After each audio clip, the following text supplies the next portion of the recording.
ॐ गणपतये सर्वमङ्गलमाङ्गल्ये शिवे सर्वार्थसाधिके शरण्ये त्र्यम्बके गौरी नारायणी नमोऽस्तुते।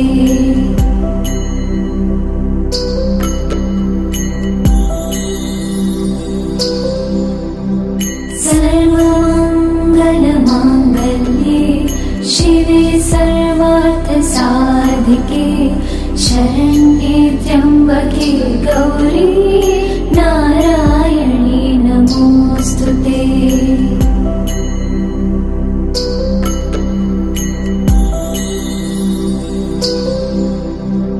सर्वमङ्गलमाङ्गल्ये शिवे सर्वार्थसाधिके शरण्ये त्र्यम्बके गौरी नारायणी नमोऽस्तुते।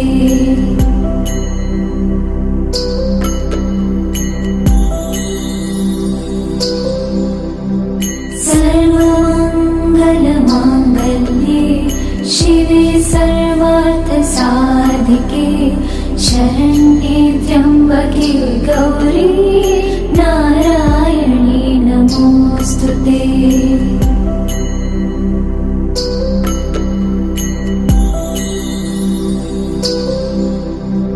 सर्वमङ्गलमाङ्गल्ये शिवे सर्वार्थसाधिके शरण्ये त्र्यम्बके गौरी नारायणी नमोऽस्तुते।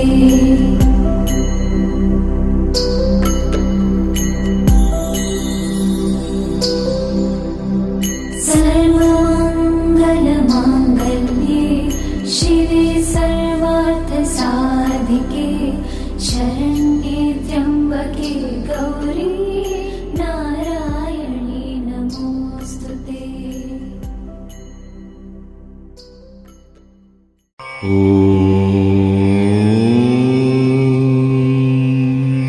गौरी नारायणी नमोऽस्तुते। गणेशस्कन्दजननी मातङ्गी भुवनेश्वरी भद्रकाली नमस्तुभ्यं चामुण्डायै सुमङ्गलम्। पूजनीयं विशेषेण कलौ चण्डी विनायकौ। இந்த கலியுகத்தில் விசேஷமாக உடனடியாக பலனை கொடுக்கக்கூடிய தெய்வம் மகாகணபதியும் சண்டிகா பரமேஸ்வரியும். இந்த சண்டி ஹோமம் என்பது மார்க்கண்டேய புராணத்தில் நடுநாயகமாக 700 மந்திரங்களாக மகரிஷிகள் அமைத்து கொடுத்து இருக்கிறார்கள்.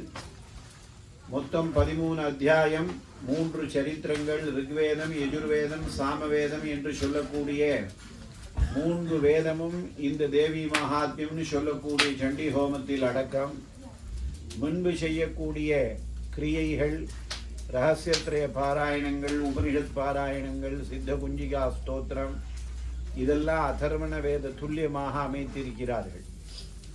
அதனால இது ராஜ்யத்துக்கும் ஒரு சுகத்தை ஏற்படுத்தும், அனைத்து உலகத்துக்கும் இது சுகம் ஏற்படுத்தும் என்ற காரணத்தினாலே ஆங்காங்கு பல மகான்கள் இதை கையாண்டு ஹோமம் செய்து வருகிறார்கள்.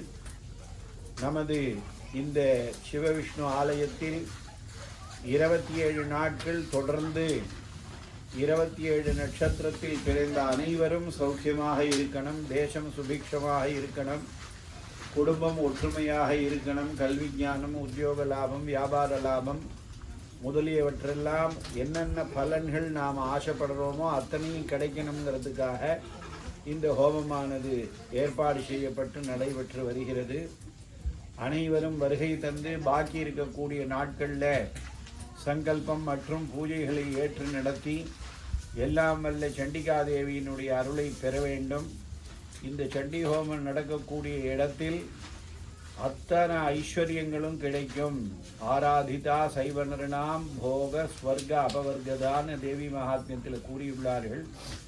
கிரகங்களினால ஏற்படக்கூடிய உபாதைகள் வராது, இயற்கை சீற்றங்கள்னால எதிரிகள்னால ஆபத்து வராது, இன்னும் நாம் எத்தனையோ ஜென்மாக்கள் எடுத்து நிறைய பாபங்கள் செஞ்சிருந்தாலும் சப்த ஜென்மார்ஜிதைஹி கோரைஹி பிரம்மஹத்யா சமைரபி பாடமாத்திரேன மந்திரானாம் முச்சியத்தே சர்வ கில்பிஷைஹி. எல்லா விதமான சாப பாப தோஷங்களும் விலகும். சாநித்தியம் தத்ரமே ஸ்திதம். இந்த தேவியினுடைய சாநித்தியம் இடைவிடாது இந்த இடத்துல சூரிய சந்திரர்கள் இருக்கிற மட்டும் இருக்கும் என்று மார்க்கண்டேய புராணத்தில் மகரிஷிகள் கூறியுள்ளார்கள்.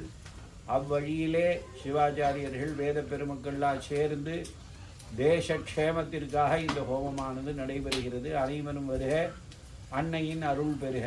ஜெய் புவனேஸ்வரி.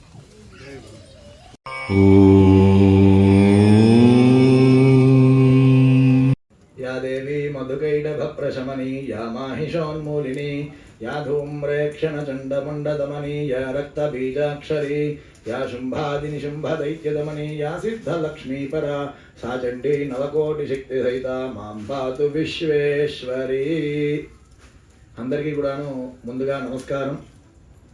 అమెరికా దేశంలో హ్యూస్టన్ నగరంలో కేటీలో వేయించేసి ఉన్నటువంటి శివా విష్ణు దేవాలయంలో జగదీశ్వరి యొక్క సంకల్పం మేరకు, అదేవిధంగా ప్రణవానంద బ్రహ్మేంద్ర సరస్వతి స్వామివారి యొక్క ఆజ్ఞానుసారంగా ఇక్కడ రాబోయే కాలంలో మనం నిర్మించబోయేటువంటి దేవాలయానికి ఎటువంటి ఆటంకాలు అవరోధాలు లేకుండా ఉండడానికి గాను ఆ లక్ష్మీదేవి, పార్వతీదేవి, సరస్వతీదేవి అనుగ్రహంతో ఇక్కడ నిర్మించే దేవాలయానికి ధన ద్రవ్య వస్తు రూపంలో అన్నీ సమకూరడానికి, జనాలు, యజమానులు, అర్చకులు, ఆచార్యులు అందరూ బాగుండడానికి గాను 27 రోజుల పాటు మూలమంత్ర సంపుటీకరణంతో చండీ హోమానికి సంకల్పం చేయడం జరిగింది.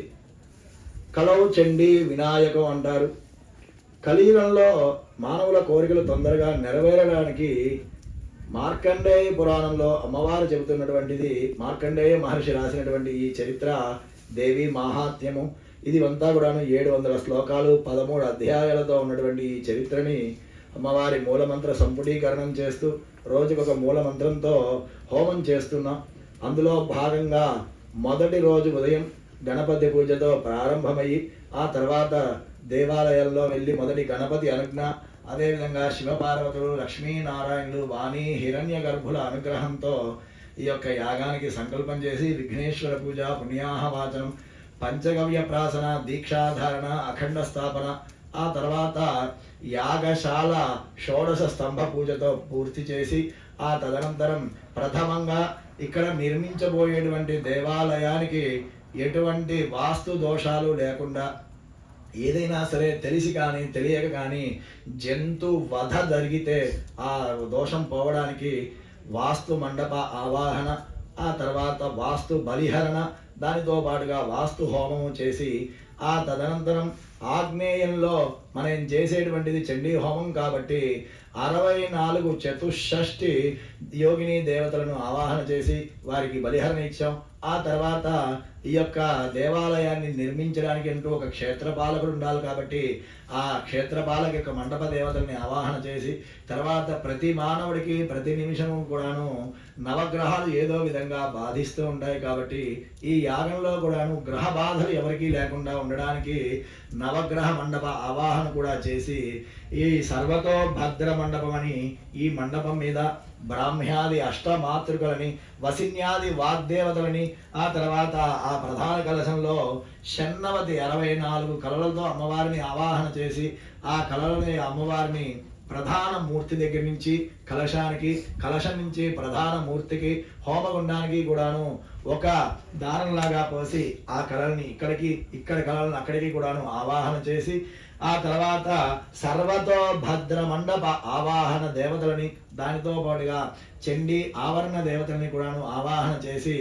ప్రతిరోజు కూడాను ఉదయము, మధ్యాహ్నము, సాయంకాల త్రికాలాల్లో అమ్మవారికి అర్చన, దానితో పాటుగా విశేషించి ఈ యాగ సమయంలో అమ్మవారికి శ్రీచక్ర నవావరణార్చ సహితంగా షడాంనాయులతో అమ్మవారికి అర్చించడం జరుగుతోంది. తర్వాత సాయంత్రం కూడా ప్రతిరోజు కూడా ఈ మిగతా దీక్షా హోమాలు హాయం సవనముతో పాటుగా ప్రతిరోజు కూడాను అమ్మవారికి మూలమంత్ర సంపుటీకరణంతో చండీ హోమం కూడా చేయడం అనేది జరుగుతోంది. ఇది అంతా కూడాను చేసేటువంటి ప్రధాన సంకల్పం ఏమిటి అంటే, ప్రథమంగా ఇక్కడ మనం నిర్మించే దేవాలయంలో ఎటువంటి అవరోధాలు ఆటంకాలు లేకుండా యజమాని సంకల్పం వరకు ఈ యాగాన్ని చేయడం అనేది ప్రధాన సదుద్దేశం. కాబట్టి 50 మంది భక్తులు మీకు తోచిన విధంగా ఈ యాగంలో పాల్గొని మీ యొక్క సహాయ సహకారాల్ని యాగానికి దేవాలయానికి పూర్తిగా అందించగలని ఆశిస్తూ ఆ జగదంబ అనుగ్రహంతో అందరూ కూడాను ఆయురారోగ్య భోగ భాగ్యాలతో నిరంతరము ధర్మ కార్యాల్ని ఆచరించాలని జగదీశ్వరి ఆశీర్వచనంగా నా ఆశీర్వచనం. స్వస్తి. ఓం శ్రీ కనకదుర్గాయై నమః.